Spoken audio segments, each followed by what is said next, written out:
talking to a friend that I work out with over at the gym, and I'm pretty good friends with him and his girlfriend, and I like them both. They're both awesome.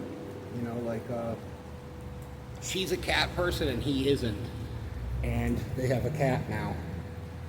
And he's the type of dude where he's like a bachelor like me. He's very successful. His house is like, you know, he's got a jacuzzi, he's got a condo, he's got really nice furniture, and he's not shy about being selfish. Like, he's like, Brandon, you know, I don't want kids.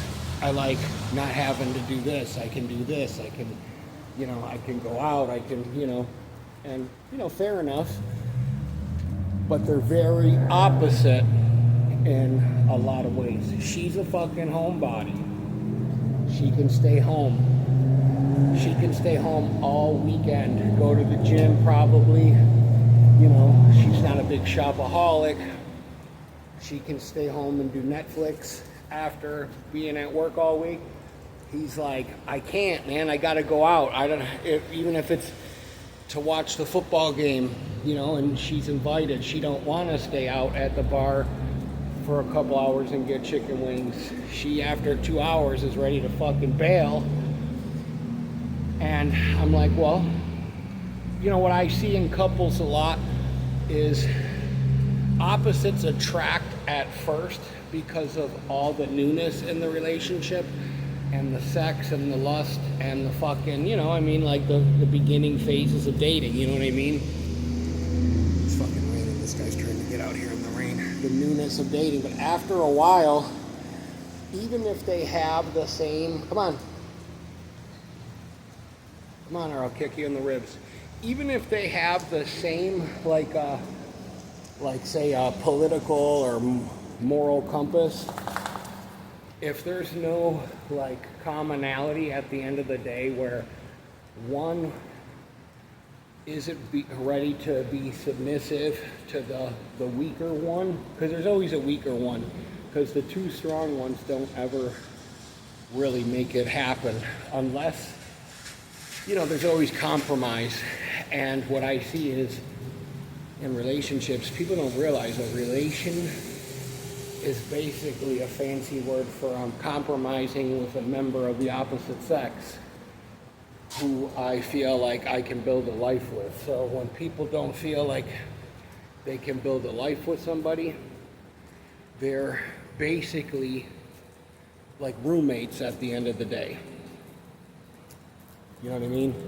So when you have people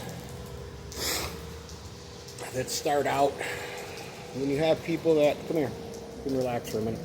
When you have people that start out, it starts out great. These things will eventually all come, they will all come to a head. That's where my dog ate this. They will all come to a head. And like I said, initially, everything starts out great, but after 6 months, maybe say they make it a year, things in the relationship will be exposed probably within 2 months. And now he's kind of like at the point where, you know, like, man, I kind of miss being single, or, you know, he starts talking about like, you know, I went out with my friend, she wants to go home, blah, blah, blah, blah, blah. And it's like, well, at the end of the day, it really comes down to what is more important. You know what I mean? If she's that important to you, you guys have to be willing to compromise, and that's what relationships are at the end of the day. It's a big bowl of fucking compromise soup. If you love somebody and you approve of what they do, it's not really that hard to compromise, you know. But if it's something that's like, they like going rock climbing, and you're like, yo, I'm not trying to fucking have you die out there in Utah on some fucking cliff, then it's not able to happen. But it might happen. So what I would tell anybody, when you know these things when you meet. I don't know if people just think these things are going to work their way out. They don't. Very rarely do things work themselves out without any work. It's usually there's one person that does the silent compromise. It could be the woman, It could be the man. She could go to the bar. But then the other thing is they hold that shit in internally and go, well, I do everything that I don't want to do for you, and so then they harbor resentment. So my best advice to anybody is communication. Like, I fucking, if you're serious about somebody and you're at the age where you think marriage is a thing for you, I can't tell you how much therapy has saved and changed my life. I would tell any couple, don't go to couples counseling when you're trying to save your relationship. Go there before, as a plan, right? Do you think you should go to couples counseling with me? You little wet nerd.